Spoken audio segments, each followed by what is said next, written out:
What if the most meticulously constructed life, a fortress of wealth and power built to keep the past buried, could be shattered by a single accidental glance in a quiet restaurant? For 22 years, Eleanor Montgomery had lived in a gilded cage of grief, mourning a daughter who had vanished into the biting New England wind.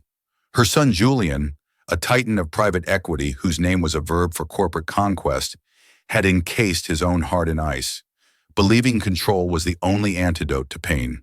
He had managed every variable, silenced every rumor, and paid for every secret to remain just that. But on a crisp October afternoon, inside the hushed, mahogany-paneled dining room of the Onyx Room, the universe stopped holding its breath. An old woman's hand, laden with heirloom diamonds, but trembling with a sudden, raw urgency, shot across a table laden with fine china. It seized the wrist of a young waitress, a girl who moved with the quiet efficiency of someone trying to be invisible. A whisper, sharp as shattered glass, cut through the low murmur of the city's elite. "You have my Lillian's eyes." And in that moment, as the billionaire's carefully ordered world spun off its axis, he crumpled to the floor, and a secret entombed for more than 2 decades began to claw its way toward the light. Clara Mayhew existed in a world of quiet details and precise movements. The gentle scrape of a fork against a plate, the specific shade of amber in a glass of aged whiskey, the subtle tension in a diner's shoulders that signaled he was ready for the check. These were the rhythms of her life, the quiet liturgy she performed daily within the hallowed walls of the Onyx Room, a sanctuary for Boston's old money and new titans. At 20, she was younger than most of the staff, but her composure and near photographic memory for patrons' preferences made her an invaluable asset. She was a ghost in a crisp black uniform, her presence felt but rarely seen, and that was exactly how she liked it. Invisibility was a form of peace. Her life outside these walls was a different kind of quiet. It was the quiet of a small, second-floor apartment filled with the scent of old paper and bookbinder's glue. It was the quiet of solitude, her only constant companion being the meticulous work she did in her spare hours, a passion that paid little but fed her soul. Clara restored things: brittle photographs, letters with faded ink, forgotten family Bibles with crumbling spines. She had a delicate touch and an uncanny patience, a skill honed during a childhood spent in a series of foster homes where the only history she had was the one she could find in books. She knew how to coax secrets from decaying things, how to read the stories left in the water stains and foxing on a forgotten page. It was a skill that felt more like a calling than a hobby. That Tuesday, the lunch service was a symphony of controlled chaos. Clara moved through it with an easy grace, her tray held high. She delivered a steak tartare to a judge at table 3, refilled the sparkling water for a tech mogul at table 5, and then turned her attention to table 12, the best corner booth, currently occupied by the Montgomerys. Even in her world of calculated anonymity, Clara knew the name. Julian Montgomery was a specter in the financial pages, a man whose acquisitions were spoken of in terms of military campaigns.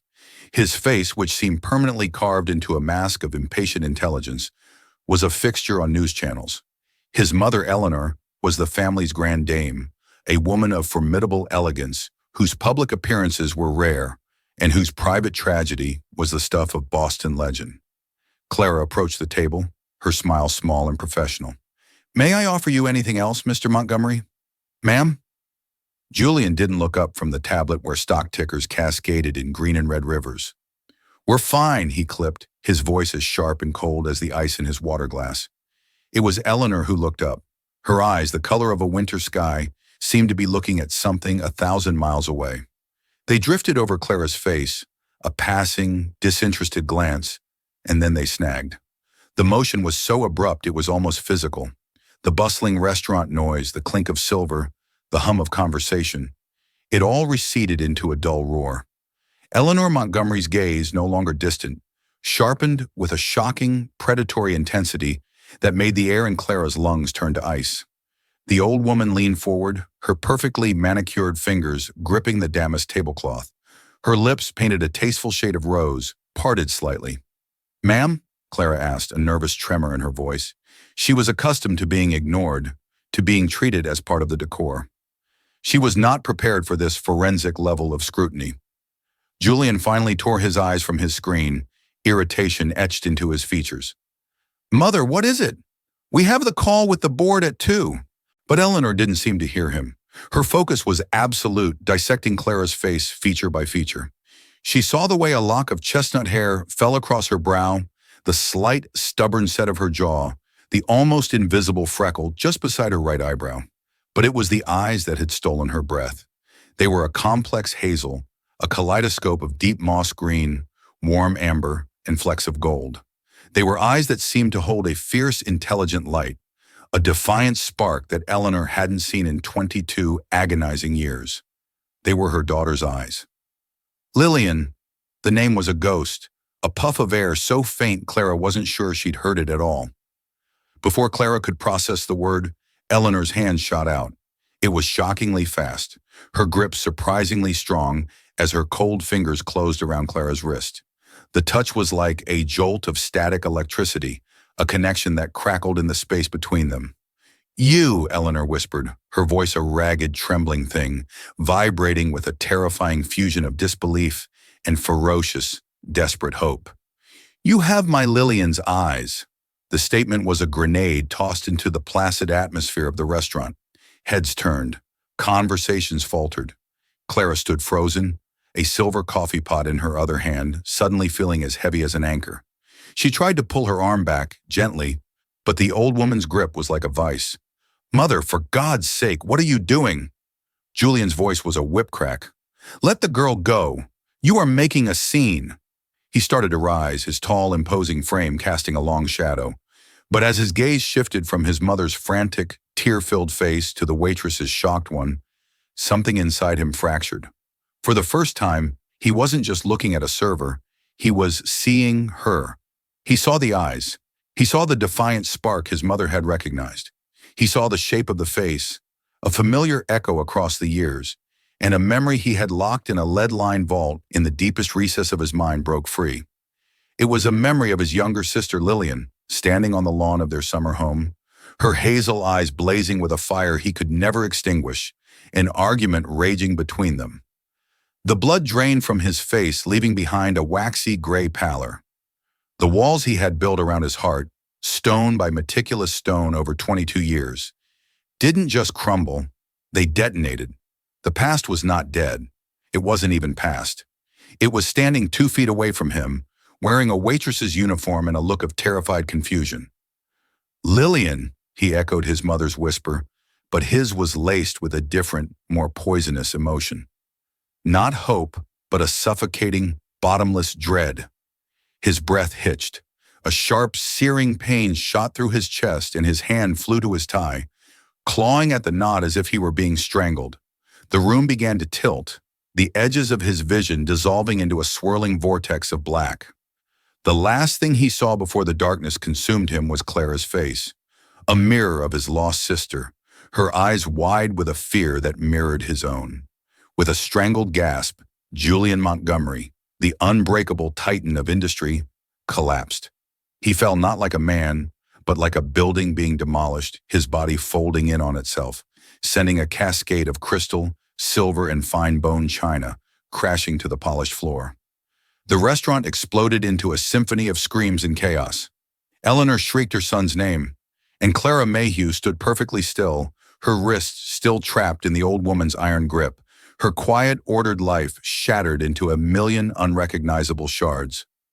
The aftermath was a blur of organized panic. Paramedics, summoned with the speed and efficiency that money commands, descended on the Onyx Room, their movements a stark contrast to the stunned paralysis of the patrons. They worked on Julian Montgomery with a focused intensity, shouting terms like acute coronary event and severe shock, words that meant nothing to Clara.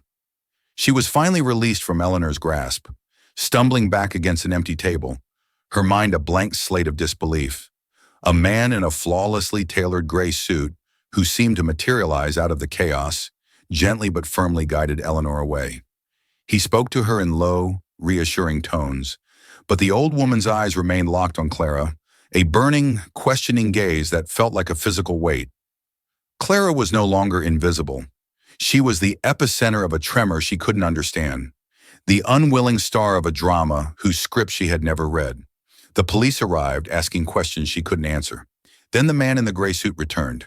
He introduced himself as David Chen, general counsel for Montgomery Holdings.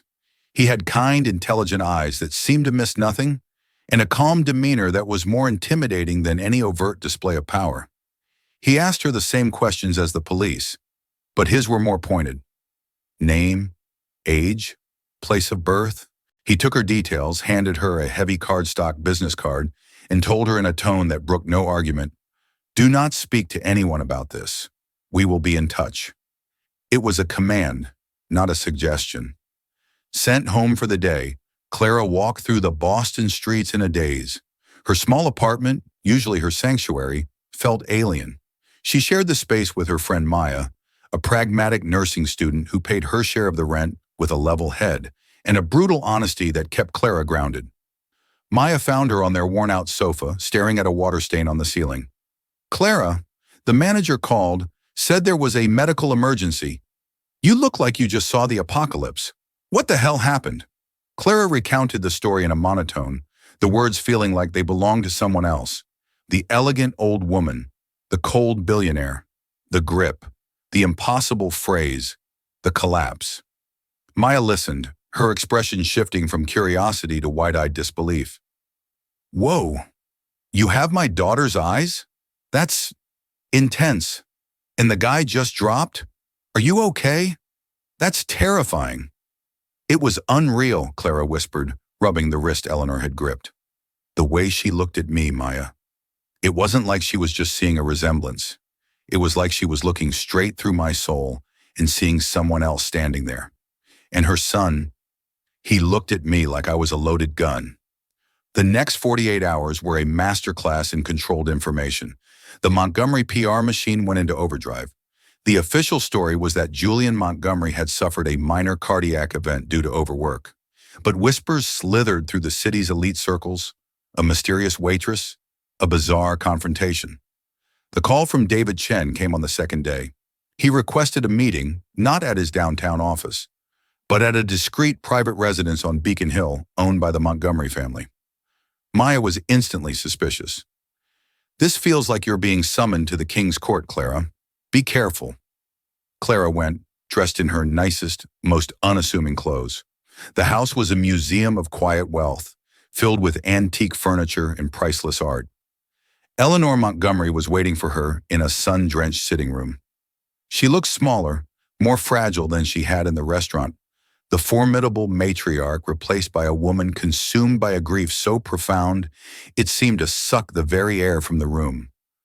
"Miss Mayhew," Eleanor began, her voice a delicate, papery thing. "Thank you for coming. My son, Julian, is stable. The doctors say the physical event was triggered by an extreme emotional shock." She paused, her pale blue eyes finding Clara's. "You were the shock, my dear." Clara swallowed, her throat dry. "I am so terribly sorry about your son, Mrs. Montgomery, but I truly don't understand any of this." 22 years ago, Eleanor said, her voice dropping, "I lost my daughter, Lillian. She was 21. Brilliant, defiant, so full of life she practically vibrated." A shadow of pain crossed her face. She was at odds with the family, with her father and with Julian. They disapproved of her activism, of the man she was seeing. One night, after a terrible argument with Julian, she packed a bag and she walked out. We never saw her again. The story was public knowledge, a faded headline from a bygone era, but hearing it from this woman made it visceral, immediate. "We hired the best investigators in the world," Eleanor continued. "We followed every lead, chased every ghost. After 5 years, the police declared her legally dead, but I never accepted it. A mother knows. I never felt her leave this world." Her gaze intensified, the fire returning. "When I saw you, it wasn't just your eyes. It's the way you hold your head. It's the shape of your face. You are the living image of my Lillian." Clara felt a wave of dizziness.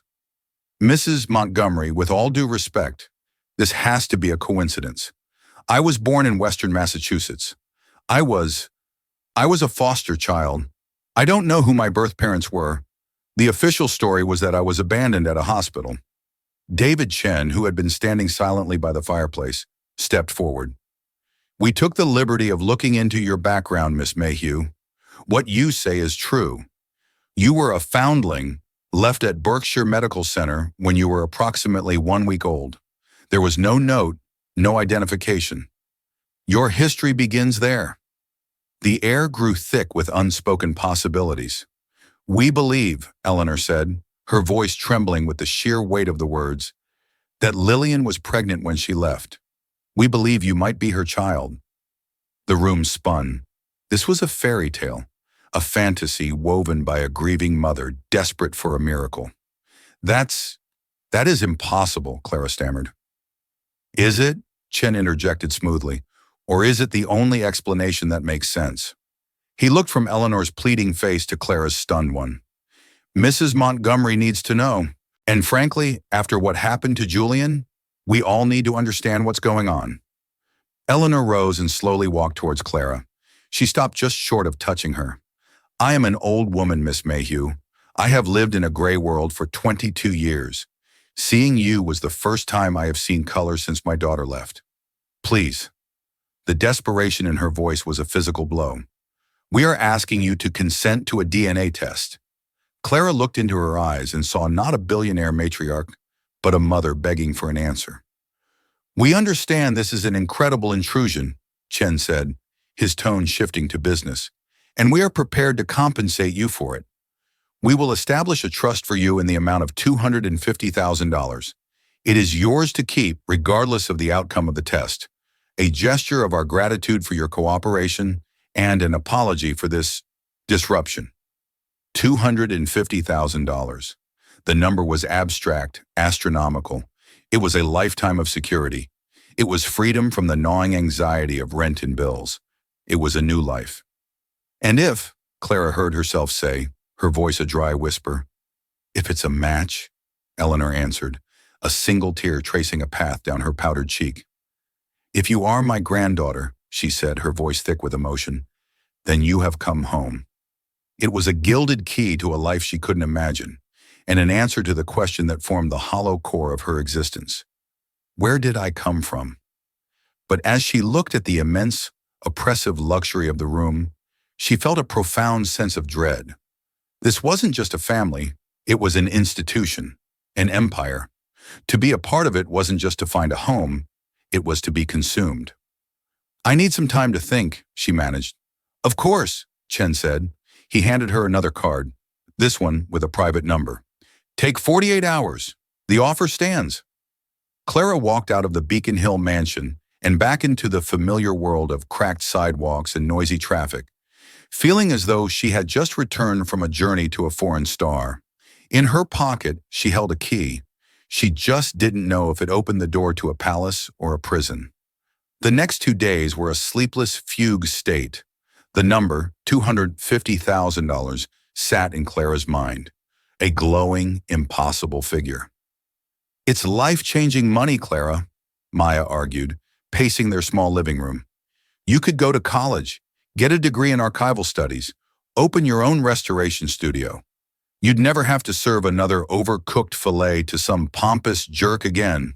It's not about the money, Maya, Clara countered, though the allure was a potent, undeniable pull. What if it's true? My entire life, my identity, is built on being a blank slate. What if that slate gets filled in, and I don't like what's written on it? Or what if it's the most beautiful story you've ever read? Maya said gently. You've always wondered. Maybe this is your chance to know. The desire to know, the deep primal need for an origin story, was what ultimately tipped the scales. With a trembling hand, she called David Chen and agreed. The DNA collection was a sterile, discreet affair at a private clinic. A doctor took a swab from Clara's cheek and another from a tearfully hopeful Eleanor. The samples were coded, sealed, and sent via courier to a specialized lab in another state. The results would take a week. During that week, Clara's world was suspended. The money, as promised, appeared in a newly created bank account. Staring at the balance on her banking app felt like looking at a phone number. It wasn't real. True to their word, David Chen had arranged an indefinite leave of absence for her from the Onyx room, complete with full pay. The Montgomerys wanted her out of the public eye. Eleanor invited her to the family estate in Brookline, a sprawling stone mansion that resembled a small university campus. This time Julian was there. He had been discharged from the hospital looking thinner and grayer. He stood by a massive window overlooking acres of manicured lawn, his posture rigid. He didn't greet Clara. He simply watched her, his expression a complex mixture of suspicion, fear, and something else she couldn't name. "Julian," Eleanor said, her voice carrying a note of warning. "I simply want to be clear," Julian said, his voice low and strained, not looking at Clara, but at her reflection in the glass. "My mother is operating on hope. I am operating on the assumption that you are a remarkably clever opportunist until proven otherwise. Do not mistake her kindness for my credulity." "Julian!" Eleanor gasped, horrified. "I'm sorry," Clara said, her voice quiet but firm, surprising herself. "I'm sorry that I look like your sister. I'm sorry for whatever pain that has caused you, but I didn't ask for any of this. To be clear, Mr. Montgomery, I am here for your mother. Your credulity means nothing to me." For the first time, Julian turned and looked at her directly. A flicker of surprise, perhaps even respect, crossed his face before the mask of cold control snapped back into place. Eleanor, attempting to smooth over the tension, led Clara to the library. The room was a cathedral of books, but one wall was dominated by a single massive oil painting. It was of a young woman, no older than Clara, perched on the arm of a chair. She had the same chestnut hair, the same jawline, the same stubborn set to her mouth, and her eyes. They were Clara's eyes, but they were incandescent, blazing with a rebellious, untamable fire. "That's my Lillian," Eleanor whispered. Over the next hour, she brought her daughter to life, not as a tragic figure, but as a vibrant, difficult, passionate person. Lillian was a firebrand who clashed with her conservative father and her pragmatic, business-minded older brother. She protested the very corporations her family invested in. She fell in love with a penniless musician, a relationship that had caused the final, explosive rift. Julian. He saw her as a threat to the family's stability, to our name, Eleanor explained sadly. He called her lover a parasite. The things they said to each other that last night. Lillian screamed that she would rather be free and poor than live in this gilded prison. She said she was leaving and never coming back. We thought it was just youthful drama. We thought she'd call. Her voice broke. She never did. As Clara listened, a strange sense of connection to this fiery, defiant ghost began to form. She felt a flicker of that same spirit within herself. The quiet rebellion of choosing a life of dusty books over one of prescribed success.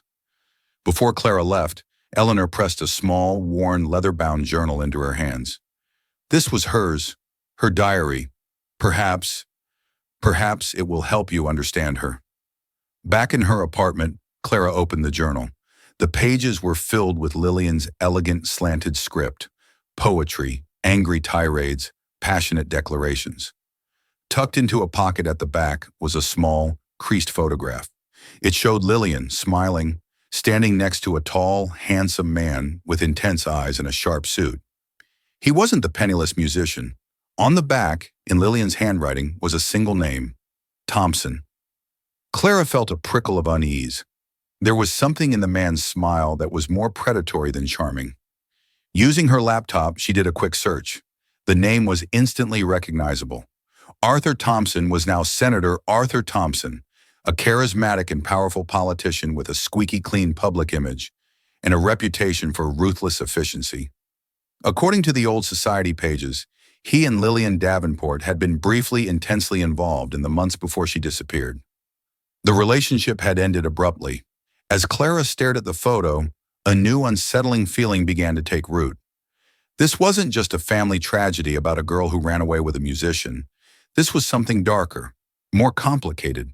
The feeling intensified the next day. A black SUV was parked across the street from her building all morning. When she left to get groceries, it pulled away and followed her at a distance. Paranoia, she told herself. But then her apartment was broken into. Maya came home to find the door lock jimmied. Nothing was stolen. Not the laptops, not the TV, not the cash Maya had left on the counter. The only thing that had been disturbed was Clara's small workstation. Her restoration tools were scattered, and a box containing the few items she had from her infancy, a faded hospital blanket, her intake paperwork, had been rifled through.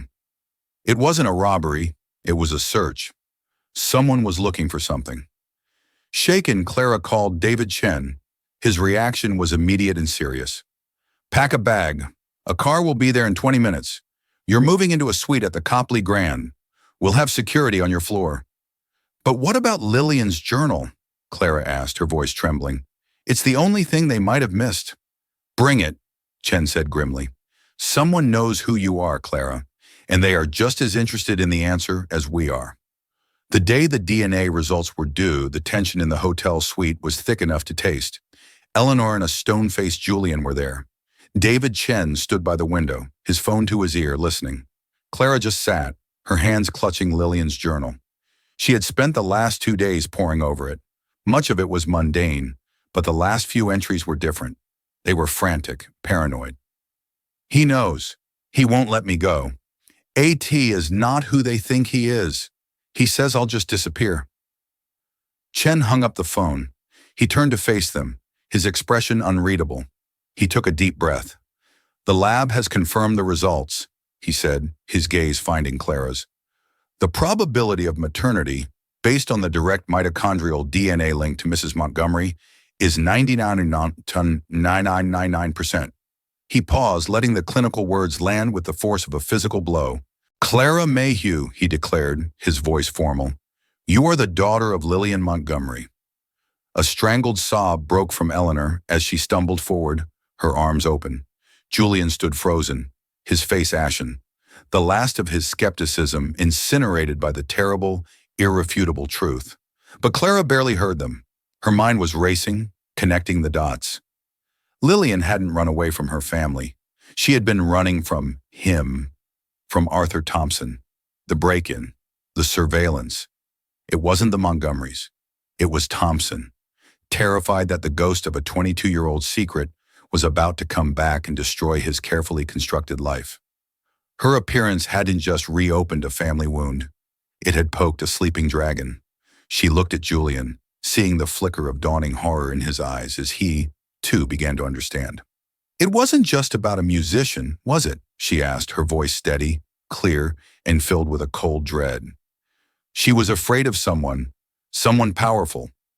Finding her family was not the end of the story. It was the beginning of a war, and the enemy was a man who had already made one Montgomery disappear. The confirmation of Clara's identity acted like a detonator within the Montgomery family. The sterile quiet of the hotel suite was replaced by the frantic energy of a war room. Julian, his initial shock and suspicion burned away by a new, galvanizing fear for Clara's safety, transformed. The cold, distant Titan became a fiercely protective strategist.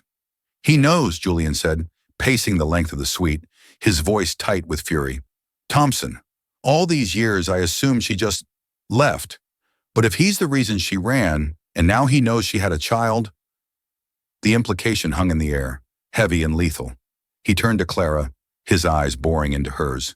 "That journal, what does it say?" Clara opened it to the last frantic entries. "She writes that he was obsessed, that he wouldn't accept their breakup. But it's more than that. She says she found something. His whole empire is built on a lie. The Pine Ridge Project. It's all poison.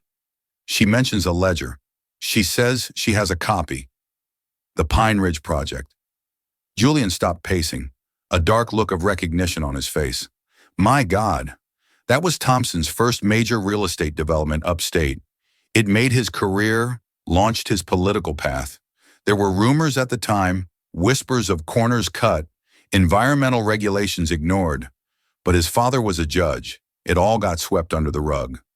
Lillian must have found proof, David Chen surmised, his legal mind whirring, if she threatened to expose him and then vanished. He didn't just scare her away, Julian finished, his voice grim. He silenced her.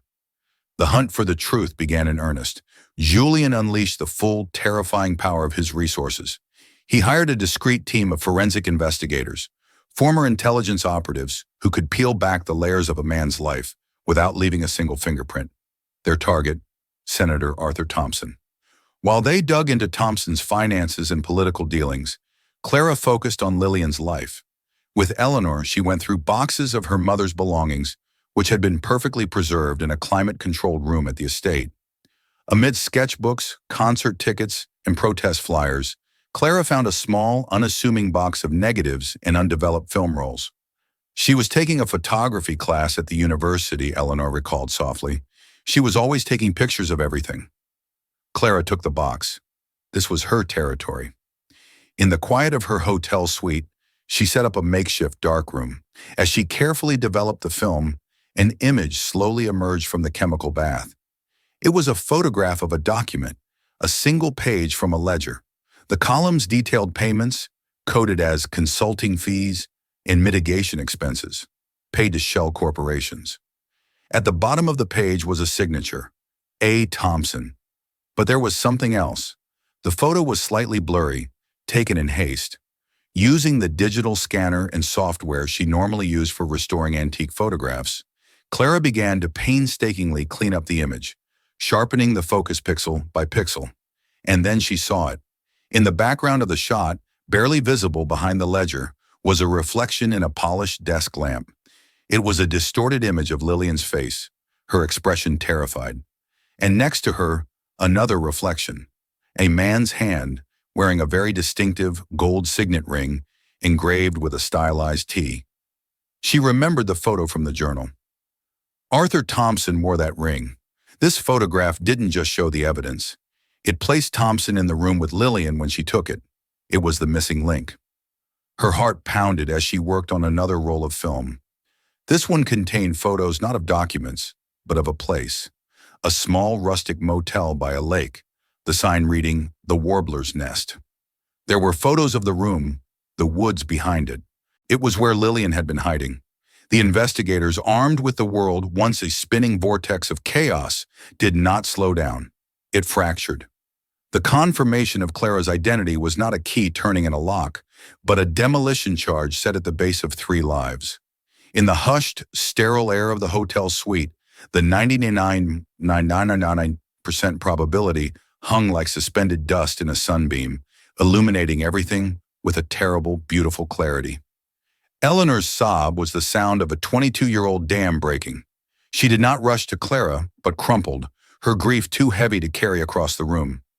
It was Julian who moved first. The ice in his veins, the permafrost that had encased his heart since his sister's disappearance, did not melt. It shattered. He looked at Clara, truly looked at her, and for the first time, he did not see a ghost or a threat. He saw the flesh and blood consequence of his own youthful, arrogant fury. The argument, the final, venomous words he had spat at Lillian. They were not just the end of a chapter. They were the prologue to this very moment. A profound, seismic guilt, deeper than any corporate loss he had ever weathered, threatened to pull him under. But it was Clara who grounded them. She held the small, cold weight of her mother's locket in her palm. The microfilm was the truth, but it was an incomplete truth. It was the what, not the why or the how. Her mind, trained to see the stories in faded ink and brittle paper, looked past the immediate threat of Arthur Thompson and toward the narrative he had tried to erase. "He isn't just running," she said, her voice cutting through Eleanor's weeping and Julian's stunned silence. Her tone was not that of a victim, but of a historian on the verge of a discovery. "And he isn't just hunting, he's curating. For 22 years, he has meticulously curated a story of his own success, built on my mother's grave. He won't risk a messy, violent confrontation. That's not his style. He'll try to discredit the source. He'll try to erase me, not by making me disappear, but by making me a lie." Julian's focus sharpened, the CEO superseding the grieving brother. "He'll paint you as a fraud, an opportunist who somehow faked a DNA test. He'll use his political machine to bury us in litigation and slander until the truth is irrelevant." "Exactly," Clara affirmed. "We can't fight him in the shadows. That's his territory. We have to bring him into the light. My light." She looked down at her hands, the hands of a restorer. "He thinks my mother's story is a ruin, but I know how to bring ruins back to life." The plan that bloomed was not one of tactical force, but of narrative warfare. It was quiet, meticulous, and devastatingly elegant. It began not with a phone call to the police, but with a press release from Montgomery Holdings. Eleanor Montgomery, after 2 decades of seclusion, was announcing the formation of the Lillian Montgomery Foundation for the Arts, dedicated to supporting emerging female artists. The inaugural event would be a charity gala and auction held in just 1 week at the Boston Museum of Fine Arts. The centerpiece of the evening would be the unveiling of a lost collection of Lillian's early photography, recently discovered and painstakingly restored. It was an invitation that Senator Arthur Thompson, a public patron of the arts, and a man who had often spoken of his brief but fond, youthful acquaintance with the tragic Lillian Montgomery, could not possibly refuse. To decline would be an admission of something being wrong. He would have to attend, to stand on that polished museum floor, smiling for the cameras, a pillar of civic virtue. He would walk willingly into their trap, convinced it was his stage. The week was a blur of controlled frenzy. While Julian's security team shadowed Maya, moving her to a secure, undisclosed location, and his legal team prepared an airtight case based on the microfilm, Clara and Eleanor immersed themselves in Lillian's world. They worked not in a war room, but in the sun-drenched library of the Brookline estate. The boxes of Lillian's belongings became an archaeological dig site. Clara found her mother in the margins of books, in the angry, passionate scrawls of her journals, and most of all, in the contact sheets of her photographs. Lillian hadn't just been taking pictures of ledgers. She had been creating a visual diary of her fear. There were clandestine shots of Thompson's car, of his fixer lingering near her apartment, of the view from the window of the warbler's nest. But it was the last roll of film, the one Clara had painstakingly developed, that held the key. It contained a series of self-portraits. In them, Lillian was not the vibrant, defiant girl from the oil painting, but a haunted, pale young woman. She was in a bare, sterile-looking room, the motel room. In each frame, she held up a different object, a page from the ledger, a child's rattle, a single, perfect white gardenia. The final shot was of her own reflection in a dark window pane. Her face was half in shadow, but her eyes, those fierce, familiar hazel eyes, stared directly into the lens. And behind her, ghostly and faint but undeniably present, was the reflection of a man entering the room. The glint of light off his signet ring was unmistakable. It was a confession in silver gelatin, a story told in 4 frames. It was Lillian's final, desperate message in a bottle. She knew, Eleanor whispered, tears tracing paths through her makeup as she looked at the prints laid out on the mahogany table. She knew he was coming for her, and she used her last moments to bear witness. Clara felt a profound, aching connection to the mother she had never known. This was not just evidence. This was art. This was Lillian's soul, captured and preserved. "We won't just show the evidence," Clara said, her voice resonating with a newfound authority. "We will exhibit her testimony." The night of the gala, the museum hummed with the electric energy of Boston's elite. Crystal glasses chinked, and low murmurs of gossip and commerce filled the vast, vaulted hall. Julian stood beside Clara, a silent, imposing guardian in a flawless tuxedo. He had shed the look of a predator and now wore the grim focus of a protector. He had learned the painful lesson that true control was not about dominating the boardroom, but about creating a space where the truth could be safely told. Eleanor moved through the crowd, a queen returned from exile, her grief transformed into a regal, unassailable strength. Senator Thompson arrived, his smile as polished as his shoes. He radiated charm, shaking hands, kissing cheeks, a man utterly at home in the spotlight. He approached their small family circle, his eyes so full of practiced sincerity, landing on Clara. "My dear," he said, his voice a smooth, deep purr of condescension. "You are the living image of your mother, a startling resemblance. Eleanor, Julian, my deepest condolences on reopening such old wounds, but what a beautiful tribute this foundation is." It was a masterclass in public deflection, an attempt to frame them as grieving figures, and himself as the compassionate statesman. "The past is never truly gone, Arthur," Eleanor replied, her voice as cool and clear as ice water. "Sometimes it just waits to be restored." The presentation began. The lights dimmed. A massive screen descended behind the stage. Clara walked to the podium, her heart not pounding with fear, but beating with a slow, steady rhythm of purpose. She did not feel like an imposter. She felt like a conduit. "Good evening," she began, her voice steady, carrying through the silent hall. "We are here tonight to celebrate the legacy of my mother, Lillian Montgomery. Most people remember the story of her disappearance, but tonight we want to remember the story of her life, through her art." She spoke of Lillian's passion, her fire, her refusal to be silenced. Then she turned to the screen. "Towards the end of her life, my mother was working on a final, deeply personal project, a photo series she never had the chance to name. We have called it Witness." The first image appeared on the screen, vast and undeniable. Lillian's haunted face holding the ledger page. A collective gasp rippled through the audience. Clara's voice was the calm center of the storm as she walked them through the sequence. The rattle, the gardenia. Each image a new piece of a story that was becoming horrifyingly clear. Thompson stood frozen in the crowd, his smile gone, his face a mask of disbelief. This was not what he had expected. He had prepared for a direct accusation, something his lawyers could swat away. He was not prepared for this art exhibit, this public autopsy of his crime. Then the final photograph filled the screen. Lillian's reflection, her eyes boring out at the audience of 1,000 people, and behind her, the ghostly image of her killer, his ring glinting like a malevolent star. "My mother was not a victim," Clara said, her voice ringing with the conviction of absolute truth. "She was a witness to fraud, to corruption, to intimidation." She paused, her eyes finding Thompson's in the crowd, pinning him in a spotlight of his own making. "And to the man who took her life because he could not bear the thought of her telling the truth." Her final act on this earth was to create this, to leave behind a testimony that could not be refuted. She knew that one day someone would find it, someone would understand it, someone would show it to the world. She stepped back from the podium. The silence in the hall was absolute, a crushing weight of comprehension. Every eye was on Arthur Thompson.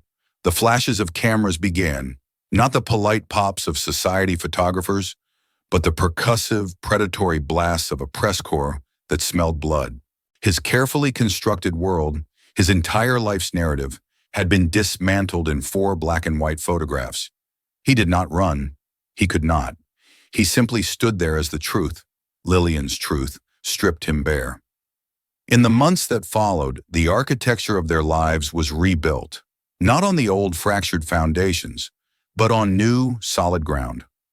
Arthur Thompson's confession was a mere formality, a footnote to the public execution by photograph. The real work was in the quiet spaces, in the moments after the storm had passed. Clara did not move into the Brookline estate. Instead, with a small portion of the fortune that was now hers, she bought a 3-story brownstone in the South End. The top floor was her apartment, filled with light and the scent of books. The bottom 2 floors became the permanent home of the Lillian Project. It was not the global foundation for whistleblowers Julian had envisioned, but something more intimate, more her. It was a pro bono archival and restoration studio for families, journalists, and advocacy groups who needed to preserve and understand fragile histories. The letters of forgotten activists, the photographs of silenced communities, the records of corporate malfeasance. She was not just finishing her mother's work, she was honoring her own. She was a restorer of truths. Julian found his penance not in a grand gesture, but in the daily act of showing up. He would visit the brownstone, not as a board member, but as a brother. He would sit in a worn armchair in her studio, the smell of fixative and archival paper replacing the sterile air of his office, and he would simply listen. He listened as she told him about the family photos she was restoring for a woman whose home had burned down. He listened as she explained the chemical process for halting the decay of a 19th century manuscript. In listening, he was learning a new language, not of acquisitions and mergers, but of preservation and care. One crisp autumn afternoon, a year to the day after he had collapsed in the Onyx Room, He found her hunched over a light table, examining a negative. "I was wrong," he said, the words costing him more than any billion-dollar deal. "That last night with Lillian, I told her she was destroying the family. I thought protecting the family meant controlling the narrative, burying the problems. I thought strength was a fortress." He looked around the quiet sunlit studio, at the patient, meticulous work of saving small, important things. Strength isn't a fortress. It's a workshop. It's taking what's broken and having the patience to make it whole again. "You're the strongest one of us all, Clara." Just like she was. Eleanor found her peace not in forgetting, but in remembering correctly. The ghost of Lillian, the perfect, tragic daughter she had kept enshrined in a glass box of grief, was finally allowed to rest. In its place was the memory of the real Lillian, fiery, difficult, brilliant, and brave. She spent her afternoons at the brownstone, not as a wealthy patron, but as a grandmother. She would help Clara sort through old documents, her elegant fingers, once laden with diamonds, now carefully handling brittle paper. She told Clara stories, not of the socialite, but of the little girl who loved to climb trees, the teenager who argued about politics at the dinner table, the young woman who loved with a ferocious, all-consuming passion. Grief was no longer a tomb, it was a garden, and in it, these stories bloomed. One evening, Clara was working late, restoring the final photograph from Lillian's Witness series. It was the master print, the one they had used for the gala. As she carefully cleaned the surface, she looked at her own reflection superimposed over her mother's in the glass of the frame. For a year, she had worn her mother's eyes, her mother's face, her mother's name. She had carried the weight of her mother's story and had seen it through to its conclusion. But now, looking at the two faces, one an echo of the other across time, she saw the difference. Lillian's eyes were defiant, burning with the fire of a battle she was about to lose. Clara's eyes were calm. They held the quiet strength of a war already won. She was not just a blank slate that had been filled in. She was not just a continuation of a story that had been interrupted. She was her own story, forged in silence, honed by patience, and finally brought into the light. The quiet rhythms of her old life were gone, replaced by a purpose that resonated deep in her soul. She picked up a fine-tipped brush, dipped it in a restoring solution, and with a steady hand, she began her work. She was Clara Lillian Montgomery, and she was home.